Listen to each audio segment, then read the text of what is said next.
Hey everyone, so for today's lecture we're going to be looking at the 1960s and 1970s in American culture. This is the era when the baby boomers grew up, those children who were born in the 1940s and 50s, and this is a period of great change in American society.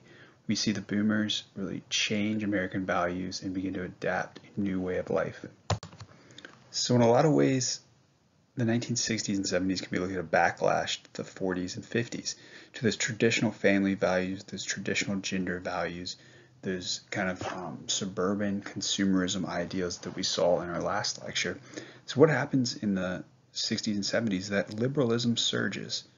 Many Americans became convinced that the system was flawed. They began to see flaws in the government. They began to push back against things. You saw things such as the Vietnam protest. You see the civil rights movement, and you see the women's movement. Rock and roll, which had been born in the 1950s, really became the defining movement of this era.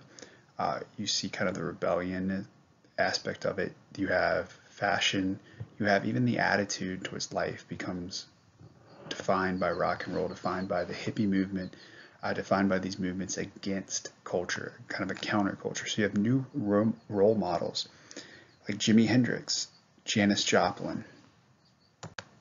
People look up to artists like the Beatles. They become the most famous people in the world in this period. The Beatles really kind of show the progression through the 1960s into the 70s. They start off clean cut, wearing suits, and they end up progressing even more to where you see there to becoming full-blown hippies, becoming these kind of icons of the counterculture. Then you have people like Mick Jagger and the Rolling Stones really defining this generation in the 60s and 70s. You also have some movement against the rigid society and the racism that had existed in American society. So you begin to see America move beyond race in certain ways. 75% of children attended desegregated schools by 1972. Quotas against black players in the NFL were lifted in the 1960s into the 70s. So African Americans made up 30% of the NFL by 1970.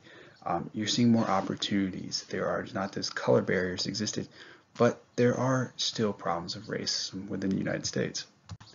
One of the huge aspects too is that women begin to push back against these defined gender roles that you saw in the previous generation. You see a movement of feminism, of women's rights.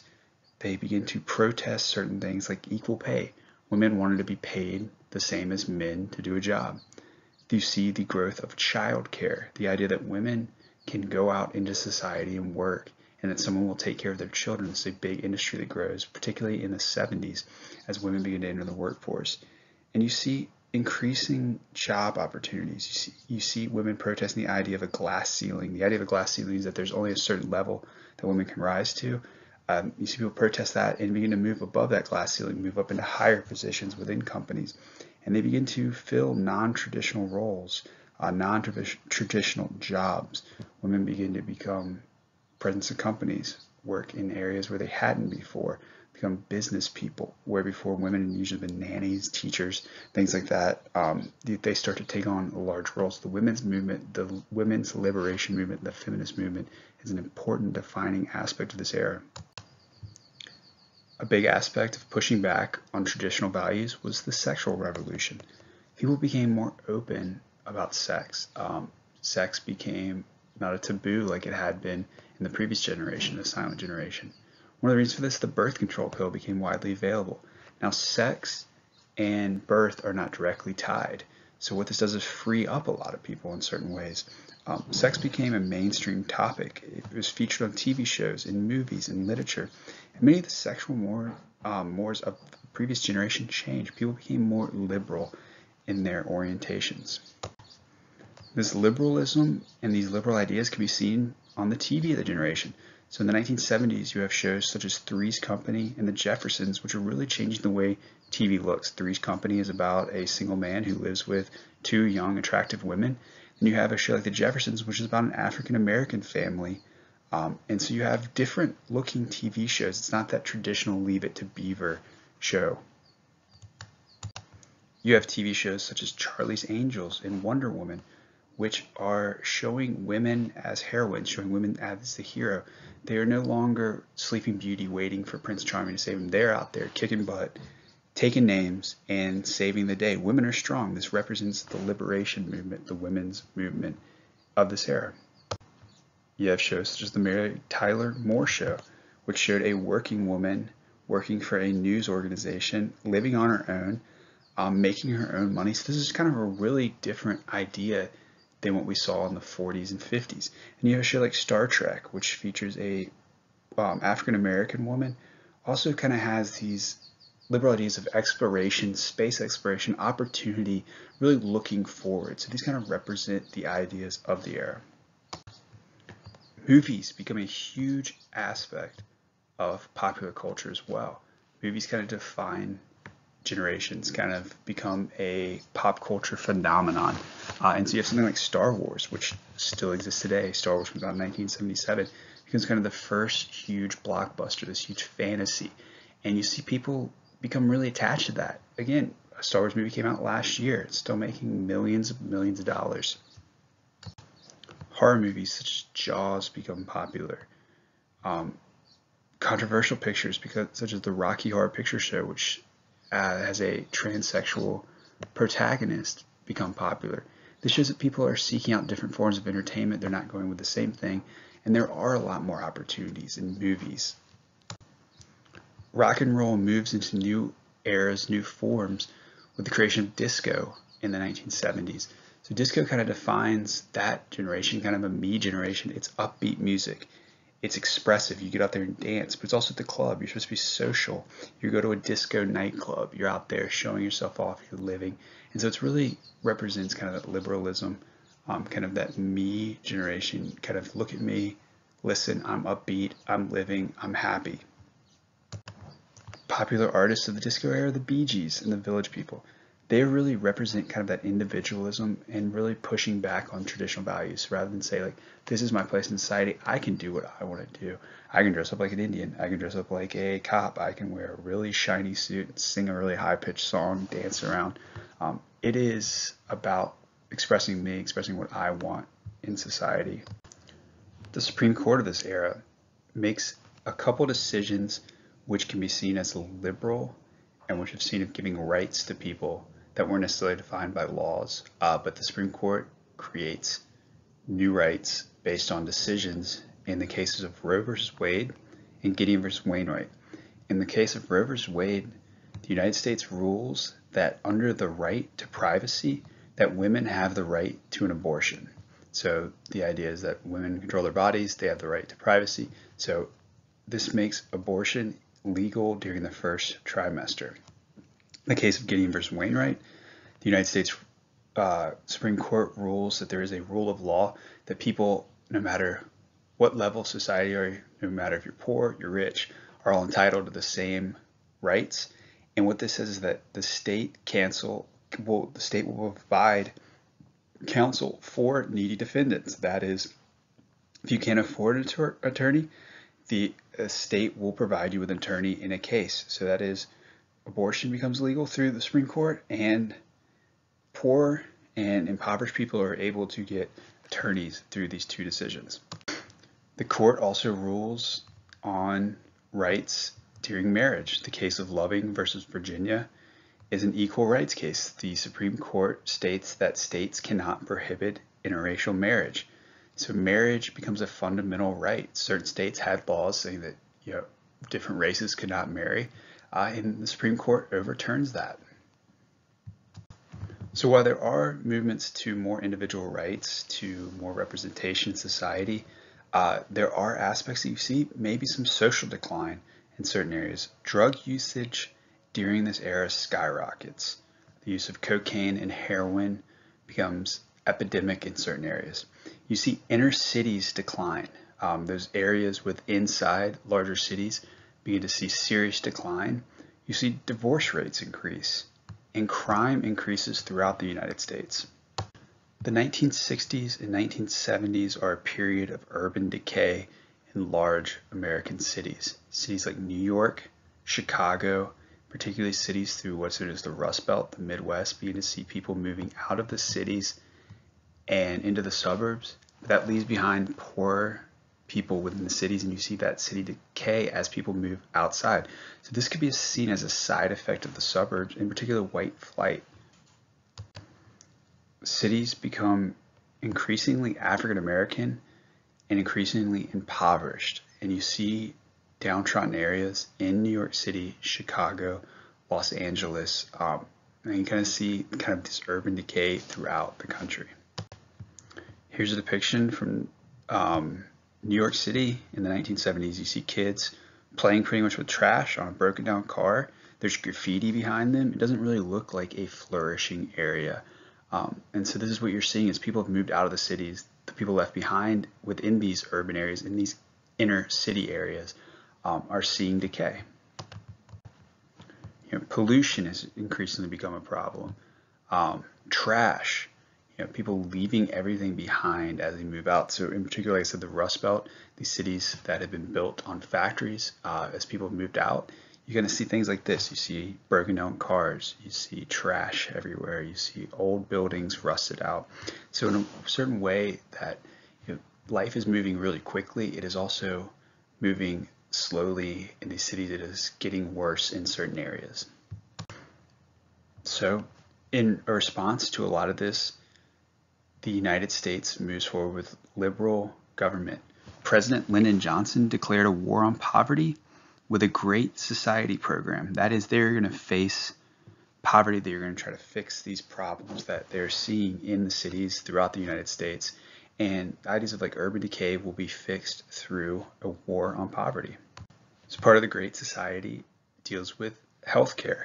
So 2 programs are passed under Johnson. The Medicare program, this is medical assistance, medical insurance for elderly. So that as people get older, they are taken care of. They don't have to die alone without any medical help. And then you have the Medicaid being passed. This is medical insurance, medical assistance for the poor and impoverished people. So really trying to face problems in society and fix them through government programs. You see government caring for children, pushing through programs to try to help out poor and impoverished children. You see the Head Start program, which is a subsidized daycare. So there is, afternoon programs for kids who might not have a place to go. Programs of daycare starting earlier in life rather than starting at kindergarten. The government begins to subsidize this. You begin to see programs such as free lunches and breakfast for school children. That is, government is supplying people trying to fix these problems at schools and even at a younger age. There's a passage of welfare and jobs programs. The Economic Opportunity Act passes. This creates certain quotas. It also creates affirmative action, but it also gives out people food stamps and creates subsidized housing. So the idea behind food stamps is that the government will give you a certificate, basically a token, to be able to buy food with if you're not able to afford stuff. You're also the creation of government housing, subsidized housing. The government will give you housing on a very cheap basis or even free in certain senses. So again, fighting the war on poverty with major government programs. Possibly the biggest programs that come out of this, though, are the civil rights legislation. So this is really expanding rights in this era. Remember, the 1940s and 50s have been defined by Jim Crow, by segregation, by racism. So you really get pushback from that. We'll have a whole lecture that deals with that coming up soon. But 2 acts in particular are really important. The 1964 Civil Rights Act prohibited discrimination based on race, color, religion, gender, or national origin. And this effectively desegregated public accommodations. After the Civil Rights Act, you could no longer have any form of segregation. Then you have the 1965 Voting Rights Act. This outlawed literacy test. What that did was allow African American political participation to skyrocket. You have government assistance for those in need, for those who are not able, for disabled people. So the government begins to help disabled. You have the Rehabilitation Act of 1973, Section 504. Basically what this says is no discrimination against the disabled. You have to have equal facilities. You have to have opportunities for disabled people. So you begin to see things like Braille on keypads, on elevators. You begin to see handicap parking, handicap ramps, handicap entrances. That is, you have to have the ability to serve people who are not able. You also have the Individuals with Disabilities Education Act. This is the IDEA Act. Basically what this says is all children with disabilities receive a free, appropriate public education in the least restrictive environment. That is, if you have learning disabilities, if you have physical disabilities, the government and the public schools are required to meet your educational needs to the best of their abilities. Another part of changing society is that the Immigration Act of 1965 is passed. This reversed restrictive acts of the 1920s. So in the 1920s, they passed certain quota acts, certain certain acts to keep people from coming to the United States. The Immigration Act reversed this. And what this does is see a dramatic increase in the number of Asian and Latino immigrants. So the ethnicity in the United States is changing. You're not just seeing white people, African Americans, you're seeing people from all over the world immigrating here. And this is really changing what America looks like. You have the passage of the Environmental Protection Act in the early 1970s and the creation of the Environmental Protection Agency. As we saw in some of those pictures, you see the pollution, the decay of certain areas. There have not been really many regulations on corporations, on the government to clean up the environment. You'd see some really bad things as corporations are dumping pollutants in rivers, they're littering, they are, people are just really not respecting the environment. So the Environmental Protection Agency is created to kind of rein this in and to create a government solution to the problem of pollution. Maybe nothing sums up the idea of government intervention, the idea that government can solve problems, the idea of hopefulness for government than the space program. So President Kennedy, when he is inaugurated, committed the country to putting a man on the moon by the end of the decade. So he comes into office in the early 1960s. He says, by the end of the decade, we're going to put a man on the moon. That happens.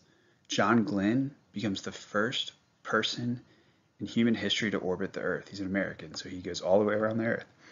Neil Armstrong is the first man on the moon. So in 1969, the Apollo 11 mission, part of the NASA space program, sends a group of 3 men to the moon.